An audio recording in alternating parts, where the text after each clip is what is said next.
DJ టిల్లో చిన్న సినిమాగా విడుదలైన తెలుగు రాష్ట్రాల్లో తీన్మార్ మోగించిన మూవీ. అప్పటిదాకా పెద్దగా ప్రేక్షకులకు పరిచయం లేని సిద్ధు జొన్నలగడ్డ డీజే మోతతో ఓవర్ నైట్ స్టార్ అయ్యాడు. ఈ మూవీ కంటే ముందు కొన్ని సినిమాలు చేసినా అవి పెద్దగా సక్సెస్ కాలేదు. మనోడికి అంతగా పేరు తెచ్చిపెట్టలేదు. కానీ డీజే టిల్లు మాత్రం భారీ విజయాన్ని అందుకోవడమే కాదు, అనేక అవకాశాలను తెచ్చిపెట్టింది. టిల్లుగాడిగా మనోడి క్రేజ్ నెక్స్ట్ లెవెల్ కు చేరుకోవడంతో పాటు యూత్ కు తెగ కనెక్ట్ అయిపోయాడు. ఇటు మేకర్స్ సైతం సిద్ధుతో సినిమాలు చేసేందుకు ఇంట్రెస్ట్ చూపించారు.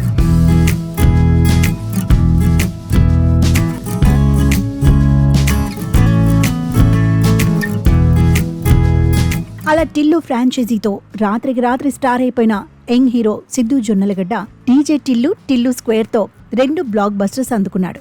త్వరలో దీని 3వ పాయింట్ కూడా రానుంది. ఈ గ్యాప్లో సిద్ధు 2 సినిమాలు సైన్ చేశాడు. అవే జాక్, తెలుసు కదా సినిమాలు. బొమ్మరిల్లు భాస్కర్ డైరెక్ట్ చేసిన జాక్ తాజాగా రిలీజ్ కాగా అది అందరినీ షాక్కి గురిచేసింది.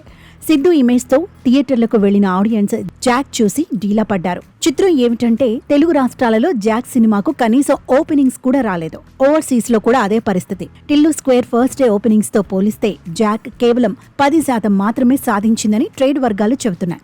ఇది సిద్ధుకి ఓ భారీ కుదుపనే చెప్పాలి. Bommarillu Bhaskar direction, baby fame Vaishnavi Chaitanya heroine గా నటించడం, ప్రముఖ నిర్మాత బీవీఎస్ఎన్ ప్రసాద్ దీనిని నిర్మించడం, ఇవేవి కూడా సిద్ధు మూవీని సేవ్ చేయలేకపోయాయి. మౌత్ టాక్ కూడా పెద్దగా వినిపించడం లేదు. చూసిన వారు సైతం నెగిటివ్ రిపోర్టే ఇస్తున్నారు.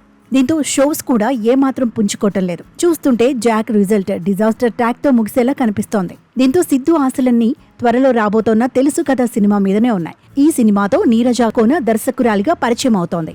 మరి ఆమె అదృష్టం ఎలా ఉంటుందో చూడాలి.